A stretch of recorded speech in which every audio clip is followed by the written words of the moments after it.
प्रसार भारती अभिलेखागार की प्रस्तुति सदाबहार सुनहरे दौर का अनमोल खजाना।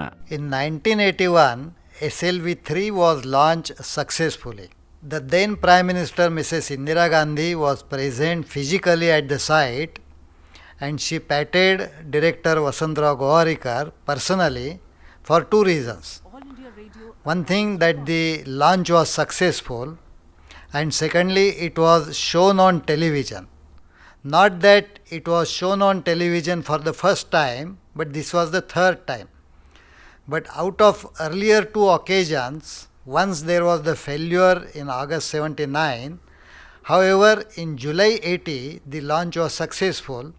So naturally there was an anxiety whether it will become successful, and those who said that yes, it should be shown, Vasantrao Gowarikar was one of them. And not only Vasantrao was happy, but Prime Minister was also happy. So patting had both the meanings. Today we are here to discuss the personal profile of Dr. Vasantrao Gowarikar. He is present over here in the studio. I welcome him. I am A.P. Deshpande, going to interview him today.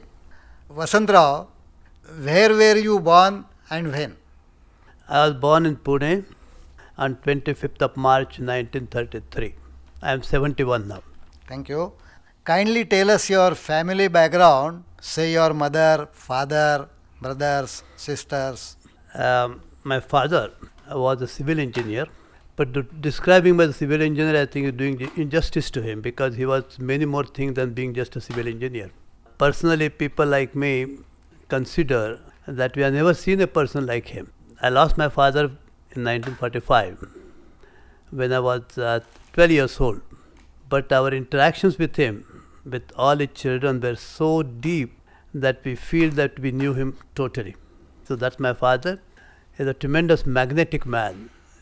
He was professionally he was engineer, but he could do magic tricks even on stage. He was a great artist, person like Babara Painter in Kolhapur.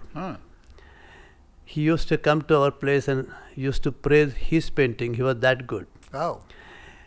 He used to have a carpenter all the time in the house. And that carpenter would make magical equipments. And probably every day late in the evening he would show his new trick to us. So we have grown looking at his tricks and so on. He was a magnificent man, that's him. I understand that your father was a photographer too. My father was a great photographer.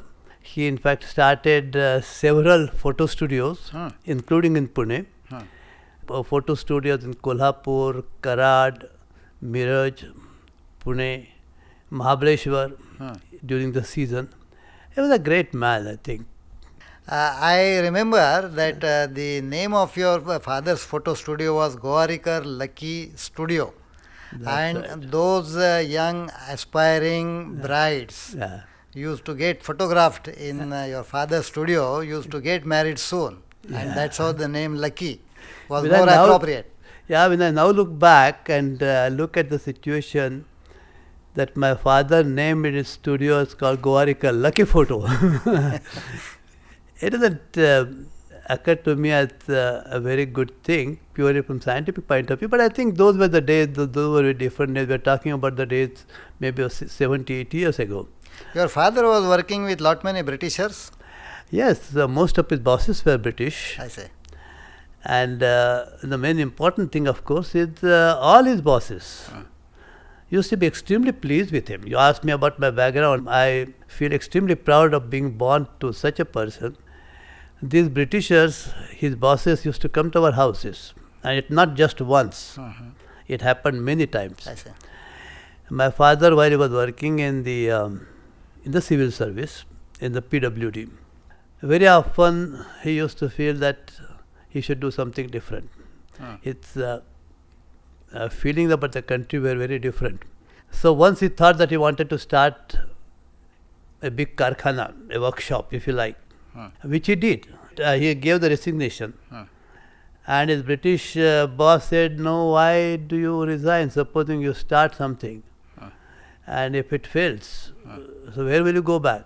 So it was his anxiety. He said, you better take 2 years leave so that if we have a problem, you can come back to us. And he started a big place in Sholapur. Yeah. And in those days, there was something like 100 people working there. Yeah. One of the things was he was trying to create the model from the same kind of charkha what Gandhiji used to talk about. It was that charkha, when I saw the picture years later, was a matter of great inspiration to me. I say. And what about your mother? Oh, my mother, as I said, we are extremely attached to her. You know, I used to weigh, those days, my height was the same, nearly 5 feet 11 inches.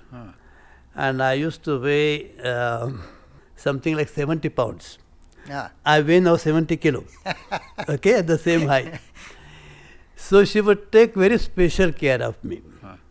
You have this special milk made for me with all its cream and all that. Would be put in a big cup as soon as I came back from college with little bit of sugar that used to be kept ready. And then my brothers and sisters used to feel very jealous. Why the hell only for him? That's the kind of thing. But she would take care of everybody. We are a family of 10 people. And but she used to give very personal attention. So each of us was attached to her in different sort of way, and she was attached to each of us, so much so that each of us used to feel that she only loves us, love me. I think women can become the best managers because they know what is requirement of A, requirement of B, and they would fulfill the requirement of everyone. Quite. Will keep them pleased and yet exercise their own control. I hold the view, I always said, that let the country be left in the hands of women alone, and men should pack off and be somewhere doing some other business. Because they have, all said and done, they have a sense of justice. And in so far as the probity of a person is concerned, I consider that women have a very high sense of probity. You may have exceptional circumstances, maybe in customs, some places of that kind. But if you really look at a race as a race, women as a race, I think they are inborn managers. Men have to struggle hard to get into that business, but they know it very naturally. Look at any family with the girls and the boys. The girls would know how to manage. They would take care of sense of justice is much better with them than with men. And when it comes to managing the affairs of a country, I'm sure if it is left to women, I think they would do it wonderfully. Good. Let's not displease the men folk. What about your brothers? Yeah. My brother, no, we are a family of 10, 5 brothers, including myself, and 5 sisters. All the sisters are elder to us. As of today, we have 2 sisters left, 3 died. And out of the 5 brothers, my eldest brother died, who was an advocate. He was a consultant in legal matters. He was also in England for many years, also in India. He died last year. Then the next brother is Dr. Vasantrao Gowarikar. He is also a scientist. He belonged to the atomic energy for a long time. And later on, he went to the director of the Central Scientific Instrumentation Organization in Chandigarh. He is still associated with scientific activities and education institutions. Third is myself. Fourth is, he belonged to police service at one time, but I think his qualification, as well as the qualification of all of us nowadays, is I am the uncle of Ashutosh Gowarikar. And he is the father of Ashutosh Gowarikar. That's his qualification. Oh, I forgot to mention that there is another nephew of mine, Avinash. He is the son of my eldest brother. He is also in the cine business. And the fifth is the youngest one, Milan, who belonged to the forest service. I see.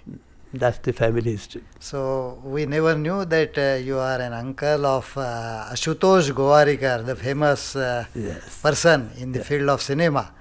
And it's always a pleasure that in Sanskrit stanza they say Shishyat Ichet Parajayam, that the Shishya should become so famous, should be so dutiful, that his guru is defeated in his own discipline. Oh yeah.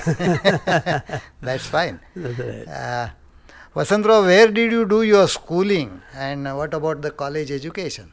We were in Kolhapur for a long time, from something like 1938 to around about 1956 or so.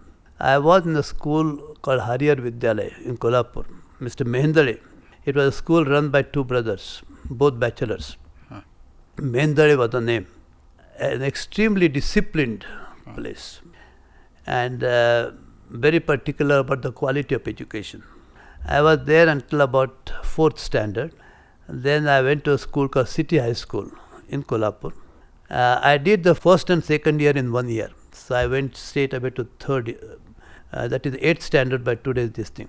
By the time I came to the 8th standard, that school was taken over by Dept High School in Kolhapur. So there onwards until I became 11th, I was in Vidyapit High School. And then thereafter I was in Rajaram College. The name of the school itself was Vidyapit School or it was taken over by any university? No, it's a name called Vidyapit High School. I see. It's quite a famous school nowadays. Okay. This Master Vinayak and people of that kind, they all belong to that school at one time. And what about your college education? I went to Rajaram College. Rajaram College, I did my BSc. That was the first year when it was affiliated to Pune University. Okay. And out of 120 students who appeared for BSc, there were only 7 passed. Yeah. So I was one of them. So it was a very bad result that time.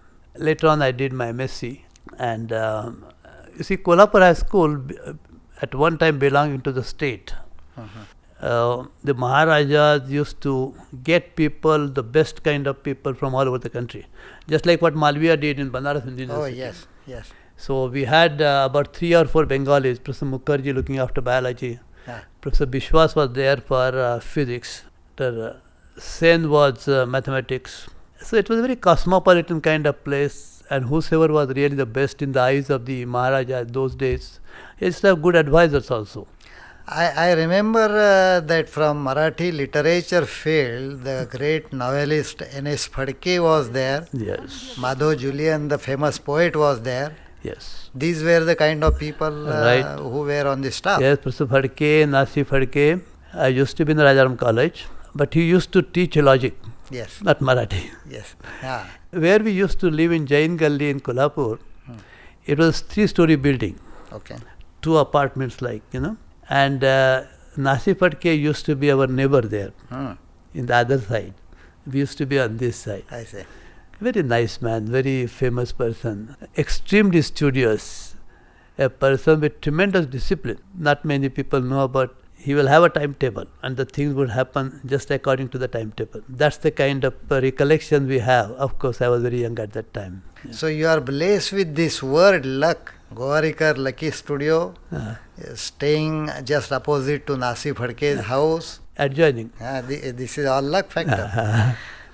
You did your MS in physics? I did my MS in physics. It was theoretical physics actually that time. But this is something amazing. Even during those days, theoretical and analytical and experimental physics that and used all to be those. the case. So the reason was I was thinking in terms of going for IAS. Okay. And basically I wanted not to spend too much of time. At the same time it was necessary to do the master's degree. And since I was thinking of going to IAS purely because of my mother thought so, not because I wanted to do it really. But it was also a token of affection and love for her that I thought, let me try it. So that's the reason. You see, what happened was when I was ready to appear for the IAS examination, it was 1954. I could not do it earlier. So I spent a lot of time studying for IAS. And in those days, there used to be 3 optional subjects plus 2 higher. Okay. That means I had taken higher chemistry, higher physics. So there used to be 5 subjects plus English and English essay and what have you, general knowledge and all that. It used to be much tougher, I think, at that time. I don't know now. That's another thing. I think we'll come to that. But let me mention it this time. I appeared for IAS. Okay. And for that purpose, I did a lot of sacrifice to what you may call my formal way of going about education. Okay. Choice of subject for MSc was because of that I should be in the position to spend little bit more time for IAS. Okay. I could not make it. 1954, Mr. T.N. Sheshan, Oh, the great election the commissioner. great election commissioner, the cabinet secretary and what have you, he stood second in the whole IS. I say. Okay? Yeah. But I had that obsession. Purely because of my mother. But I could not go that way. But I always maintain that if you are obsessed with something, then that obsession comes true in some form or the other. I say. The result was 54 when I appeared and failed. Sheshan became number 2. He was ranked 2. Mr. Sheshan became the secretary to the government of India in 1985. He was a year older than me. And I became secretary to the government of India in 1986. He stood second. But I went there probably by a very different kind of route. That's why I say that if you are obsessed with something, that obsession comes to in some other form.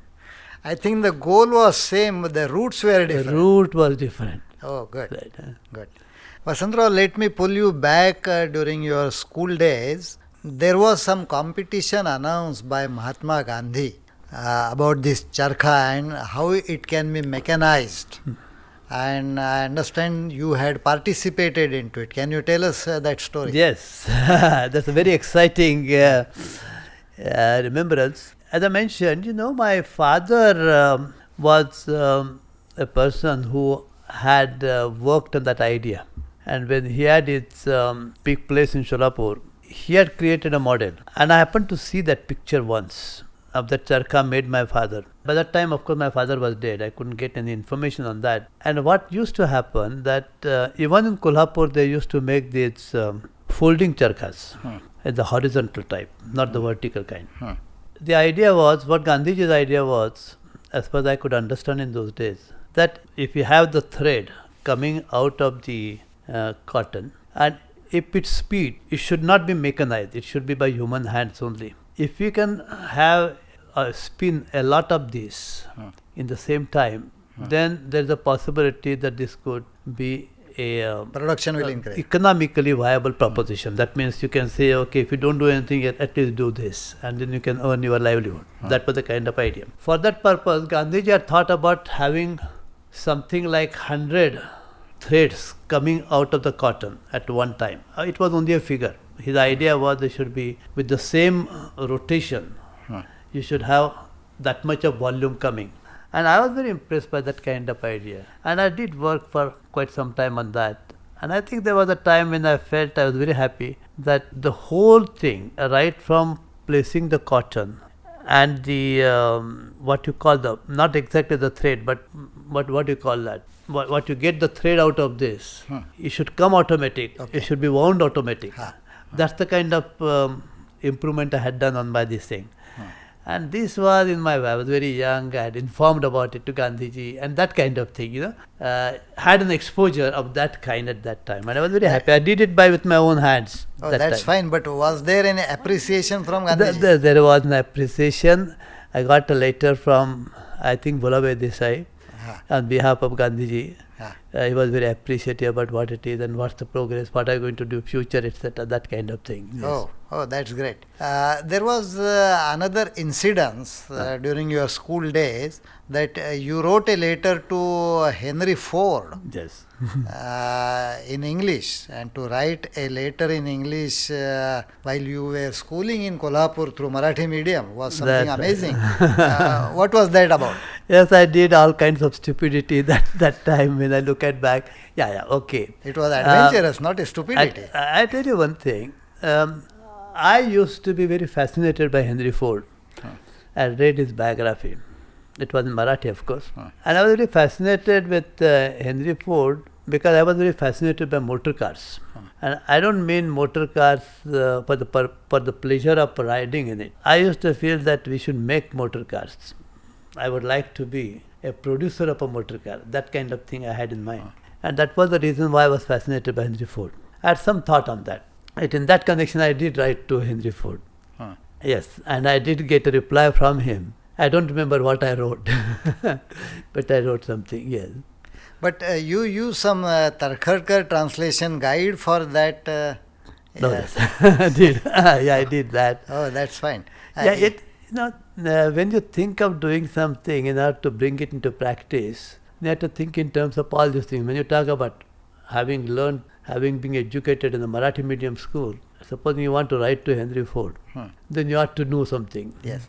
So that's where it got connected. This is another instance I just would like to mention, just like about the obsession.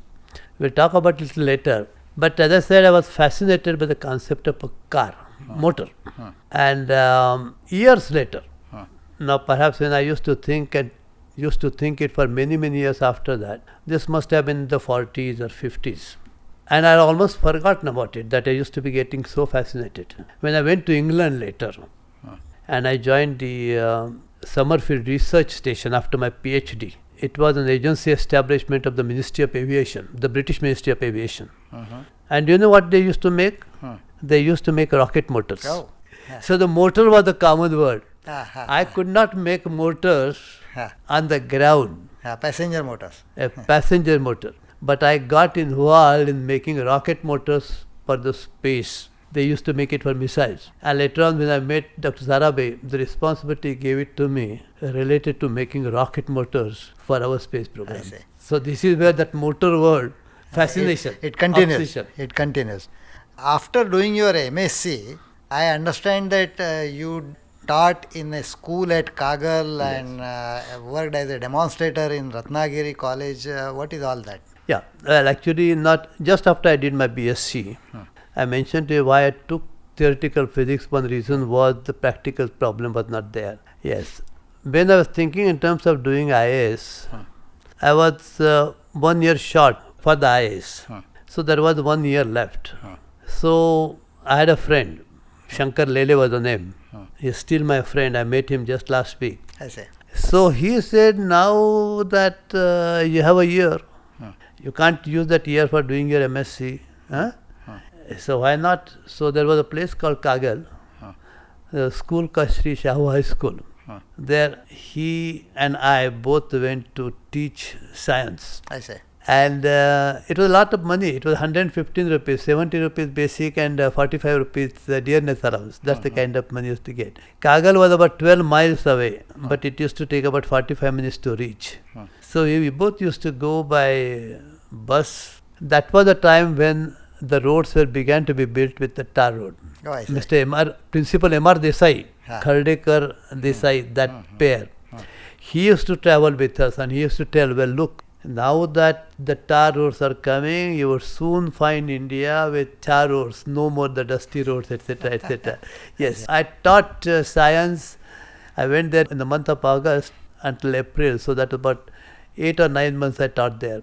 Incidentally, very recently, just about 3 years ago, the students of the 9th class, they all got together and had a celebration. And they had me as the chief guest. I found the school just the same what it was. Myself and my wife spent a couple of days there. It was a great occasion. All these students at that time had come there. So they called their teacher that time? They called the teacher. In fact, I was the chief guest. Oh, and Mr. Lele was also one of the guests there. And what about Ratnagiri College? Ratnagiri, I used to teach physics. It was a good experience. That was in 1957. That was just before, a couple of years before I left for England. Again, very different kind of place. I cherish the memories. I say. I used to live in an upper side of Ratnagiri. Mal they used to call. I used to live with our friend called Babirao Godbole. There are two brothers, both bachelors. I used to live with them near Patpadanwadi. And as you go to that R.P. Gokte College, just on the left-hand side where the Thakur Desai, where Pula used to be. I say.